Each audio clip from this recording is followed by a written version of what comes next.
یہ چند ماہ پہلے کی بات ہے، مگر میرے لیے انتہائی یادگار بن گیا ہے، کیونکہ یہ نہ صرف یادگار ہے بلکہ پراسرار اور دلچسپ بھی ہے۔ میرے BA کے امتحانات ہونے والے تھے، مگر ان سے کچھ ہی دن پہلے اچانک میری طبیعت خراب ہو گئی۔ کئی روز تک بستر سے ہلا جلا بھی نہ گیا۔ نکاہت اس قدر تھی کہ بستر سے اٹھتی تو سر چکرانے لگتا اور مجبوراً مجھے دوبارہ لیٹ جانا پڑتا۔ اس سب میں پڑھائی بھی ڈسٹرب ہو کر رہ گئی تھی۔ ڈاکٹر کی ہدایت پر مسلسل کئی روز دوا کھانے کے بعد کچھ افاقہ ہوا۔ اس دوران میرا ایک ہفتہ ضائع ہو گیا تھا اور کمزوری الگ محسوس ہو رہی تھی۔ امتحان سے ایک ہفتہ قبل امی نے مجھے سختی سے ہدایت کی کہ روز رات کو دودھ پی کر سونا ہے اور رات دیر تک پڑھائی نہیں کرنی۔ جو تیاری کرنی ہے وہ صبح اٹھ کر کر لینا۔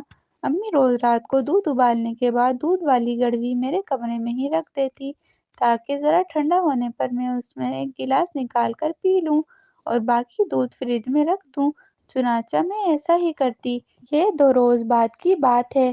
میں پڑھائی ختم کرنے کے بعد اٹھی، دودھ والی گڑوی سے دودھ نکال کر گلاس میں ڈالا اور خود پینے کے بعد یہ سوچ کر لیٹ گئی کہ ابھی دودھ گرم ہے، تھوڑی دیر بعد اسے فریج میں رکھ دوں گی۔ جانے کس وقت میری آنکھ لگ گئی اور میں گہری نیند میں سو گئی۔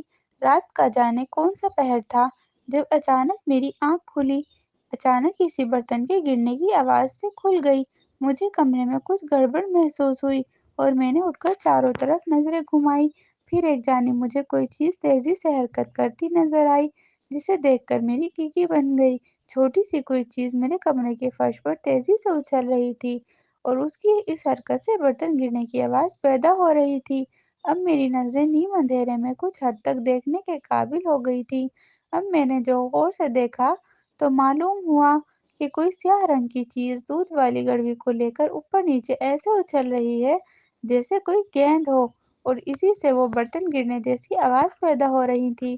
مگر ابھی تک میں یہ بات سمجھ نہیں سکی تھی کہ آخر وہ کیا چیز ہے۔ اب شاید اس سیاہ چیز کو میری موجودگی کا احساس ہو گیا تھا اور اس نے زیادہ زور زور سے اچھلنا شروع کر دیا۔ میں اگرچہ بہت خوفزدہ تھی، مگر نہ تو چیخ رہی تھی اور نہ ہی کمرے سے بھاگنے کی کوشش کی تھی۔ پھر میں نے ہمت جمع کی اور اٹھ کر کمرے کی لائٹ جلا دی۔ اب منظر واضح تھا، سو میں نے گڑوی کی طرف بغور دیکھا۔ اوہ! بے اختیار میرے منہ سے نکلا۔ سیاہ رنگ کی بلی گڑوی میں منہ پھنسائے بیٹھی تھی۔ اب چونکہ اس کا منہ گڑوی کے چھوٹے سے منہ میں پھنس کر رہ گیا تھا، اس لیے وہ اپنی دھندلاہٹ اچھل کود کر دکھا رہی تھی۔ کمرے میں ادھر سے ادھر اس کی بھاگ دوڑ ایک عجیب منظر پیش کر رہی تھی اور مجھے سمجھ نہیں آ رہی تھی کہ میں کیا کروں، بلی کی کوئی مدد کروں یا اسے پکڑوں۔ کچھ سمجھ نہیں آ رہی تھی۔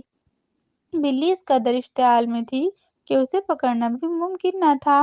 اس دوران میرے کمرے سے آوازیں سن کر امی اور بھائی بھی آ گئے۔ اب سب کے سامنے وہی منظر تھا جسے میں کئی منٹ سے دیکھ رہی تھی۔ کسی کو بھی میری طرح اس صورتحال کی سمجھ نہیں آئی۔ پھر قدرت نے خود ہی اس کا حل نکال دیا۔